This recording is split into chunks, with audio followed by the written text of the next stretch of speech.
Hey everybody, Dog8798 here. This is my rant on Naruto haters. This is my rant on Naruto haters.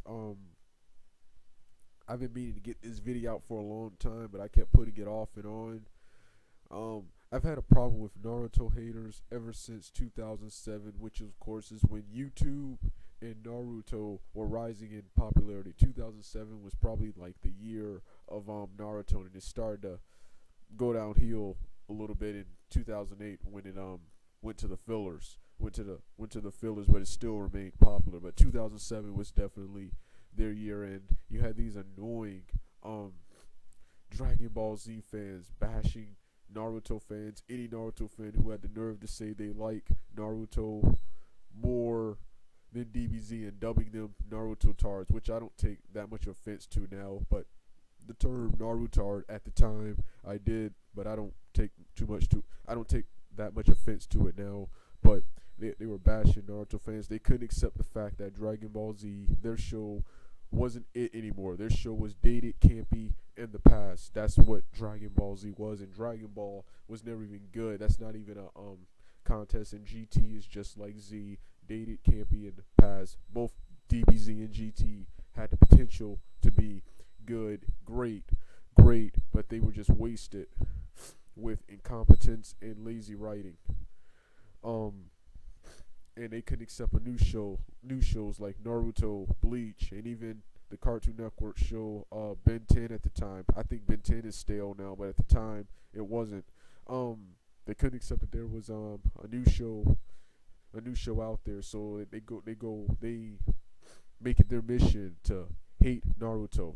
Before I continue this video, if you this certain video on Naruto haters is directed towards the Naruto haters that are Dragon Ball Z fans. If you're fans of Fist of the North Star, Saint Seiya, Rurouni Kenshin, Kinnikuman or Ultimate Muscle, Inuyasha, Bleach, One Piece, and I just named all the big ones, and Yu Yu Hakusho and many more. This video is not for you. This video is dedicated to the Dragon Ball Z fans, fans, fans who are Naruto haters.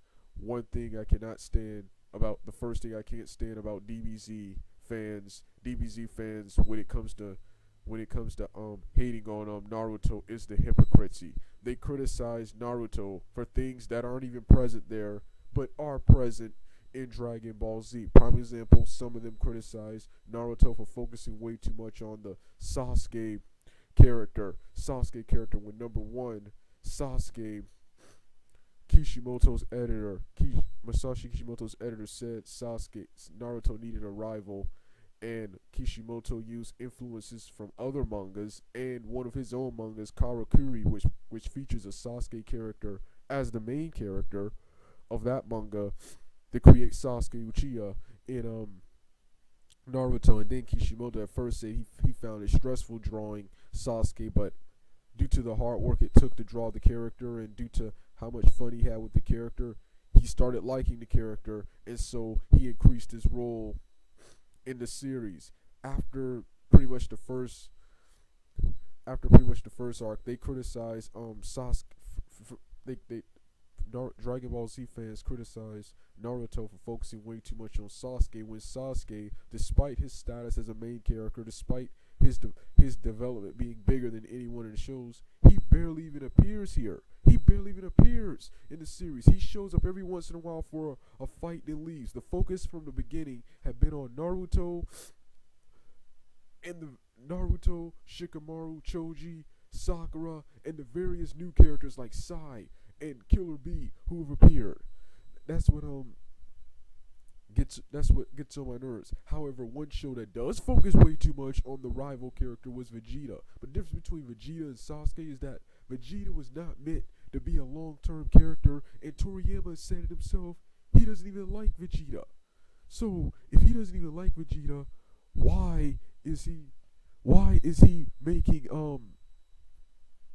Why is he making Vegeta the main character of the show, and why is he making Vegeta the face of Dragon Ball Z? And unlike Sasuke, Vegeta adds nothing to the story, but all Dragon Ball Z fans, they have no problem with them focusing way more on Vegeta than characters like Tien, Yamcha, Chaozu, and Tien, Yamcha, and Chaozu. Even main characters like Gohan and Piccolo had to take a backseat to Vegeta, and eventually all the non-Saiyan characters had to take a backseat to the Saiyan characters. But yet they can bash this in Naruto, but they're fine with it in Dragon Ball Z. It's the first problem I have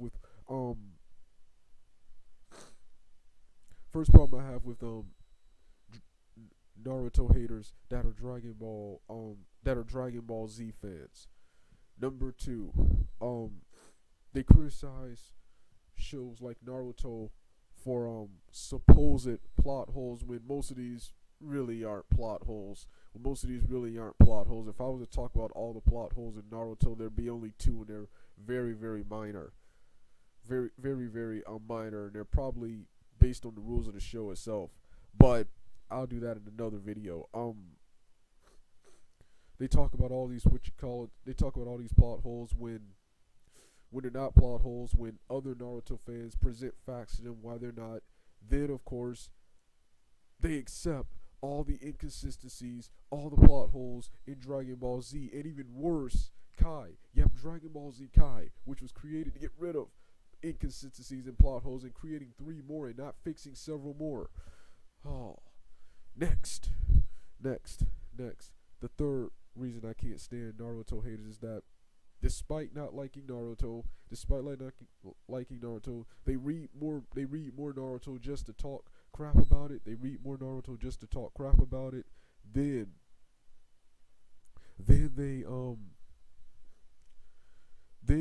when Kishimoto actually does somewhat address some of their criticisms in Naruto, and improves the series, they turn around and whine about something completely different. First, they say too much Sasuke. Which first off is a myth, because the show has been focused on Naruto and all those characters. So they say, oh, too much focus on Sasuke. Then they said, oh, well, they focused too much on the Naruto-Sasuke relationship, yet they don't have a problem with the Goku-Vegeta rivalry in Dragon Ball Z, which is even more pointless. Then they criticize the actions of the Naruto characters, yet letting the Dragon Ball Z characters, particularly Goku and Vegeta's, their selfish actions slide. Then they talk about so pretty much they find the next thing to whine about. They're never satisfied. They find the next thing to whine about. When at the end of the day, they just hate Naruto. They hate the fact it's popular. They hate the fact that DBZ ain't it anymore. And so they take it out on Naruto. Final problem I have. This is not the final problem. One of the last problems I have with Naruto fans is bashing Masashi Kishimoto, when he actually does work hard and put effort into this series, bashing people like him, but letting Akira Toriyama get away with worse crap, like finishing up writing that horrible Buu Saga, writing Cell Saga was okay, but that was kind of garbage too, writing both of those crappy sagas, then retiring after DBZ when he was needed to craft a manga for GT, and decided to retire after Dragon Ball Z and let people who can't even write filler and movies without contradicting something from the series write 64 episodes worth of a series. Letting people like him get away with that. Then finally, the last problem I have with Naruto fans is that they criticize Naruto for unoriginality when Kishimoto constantly mentions all the people and things that influence Naruto, and then when you have to understand that all ideas come from somewhere, then they criticize him of ripping off his brother, even though Naruto was out. Naruto, even in its first form, was out I think 4 years before Old Parts Hunter, Kishimoto's brother's manga. was out. They criticized Naruto for ripping off that. They criticized Naruto ripping off that. Then when both Kishimoto and his brother Seshi Kishimoto said they both were inspired by the same things. And if you look at Old Parts Hunter is just a modern day retelling of the Dragon Ball series with an art style similar to Naruto. You have a Naruto Goku like main character and a main character like Bulma. This once again establishes that all ideas come from somewhere else. All ideas come from somewhere. It's about talent and passion, which the writer of Dragon Ball Z, in my opinion, does not have. Well, this has been my rant on Naruto haters. Dragon Ball Z fans is next. All right, Doug out.